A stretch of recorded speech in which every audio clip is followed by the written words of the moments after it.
மொறுமொறுன்னு காராக்கரணை வறுக்கிறது எப்படின்னு பார்க்கலாம் வாங்க. காராக்கரணையை தோல் சீவிட்டு கழுவி இந்த மாதிரி ஸ்லைஸாக அரிஞ்சு வச்சுக்கணும். அதை 3/4 பதத்துக்கு வேக வச்சுக்கணும். வேக வைக்கிறதுக்கு முன்னாடி அதில் கொஞ்சம் உப்பு போட்டுக்கணும், மஞ்சத்தூள் கொஞ்சம் போட்டுக்கணும். மஞ்சத்தூள் கொஞ்சம், இந்த அளவுக்கு புளி போட்டுக்கணும். இதில் கரகரப்பு இருக்கும், அதை கொஞ்சோண்டு புளி போட்டு வேக வச்சிட்டோன்னா அந்த கரகரன்னு இருக்கிறது எடுத்துரும். அதுக்காக புளி போட்டுக்கணும். 3/4 பதத்துக்கு வெந்தால் போதும், அப்போ தான் நல்லாயிருக்கும். இல்லாட்டி ரொம்ப குழஞ்சி போயிடும். தண்ணி ஊற்றி வேக வைக்கலாம் வாங்க.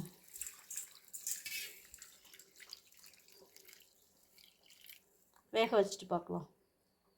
இந்த பதத்துக்கு வேக வச்சு எடுத்து வச்சுக்கணும். அதில் என்னென்ன போடலான்னு பார்க்கலாம் வாங்க. உப்பு முன்னாடியே போட்டுக்கிறதுனால காரத்துக்கு தேவையான அளவு மிளகாத்தூள், மொறுமொறுன்னு வரணுன்றதுனால 1 ஸ்பூன் கார்ன்ஃப்ளவர் மாவு, 1 ஸ்பூன் போட்டால் போதும்.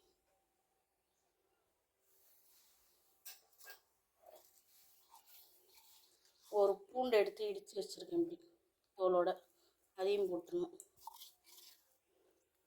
போட்டு நல்லா பெசரி ஊற வச்சிடணும். ஃபஸ்ட்டு பெசரிட்டு பார்க்கலாம்.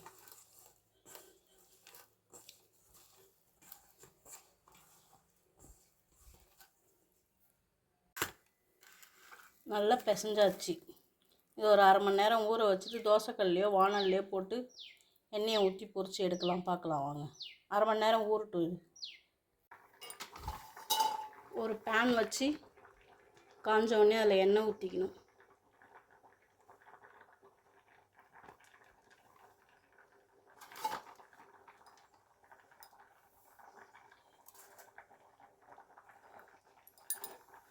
எண்ணெய் ஊற்றி காஞ்சதுக்கப்புறம் நம்ம மேக்னேட் பண்ணி வச்சுருக்கிற காராக்கரணையெல்லாம் அதில் வச்சிடணும். இது மாதிரி ஒன்று ஒன்றா வச்சு எடுத்து பொரித்து எடுத்துக்கணும்.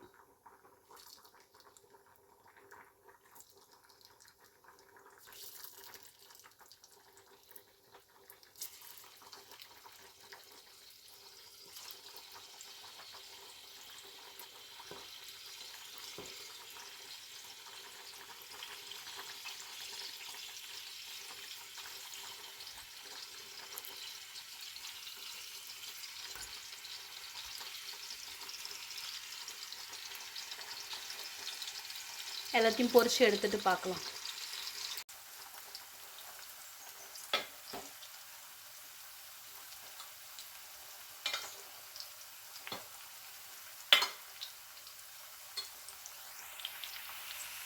ஒரு சைடு வெந்தவொடனே கரைச்சி விட்ட வேண்டியதான். ஒரு சைடு எப்படி கிறிஸ்பியாக இருப்பாங்க. இப்படியே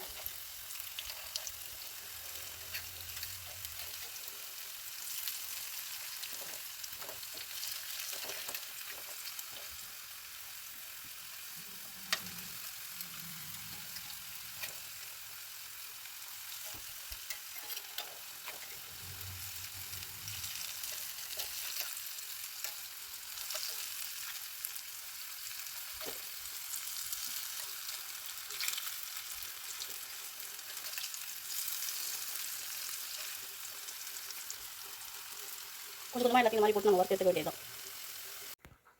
பிடிக்காது வேணான்னு சொல்கிறவங்க கூட மொறுமொறு காராக்கரணை நீங்கள் ஒரு வாட்டி செஞ்சு பார்த்துட்டு எப்படி இருக்குன்னு சொல்லுங்கள். வேறு எப்படியாச்சும் செய்யலான்னாலும் எனக்கு கமெண்ட் பண்ணுங்கள்.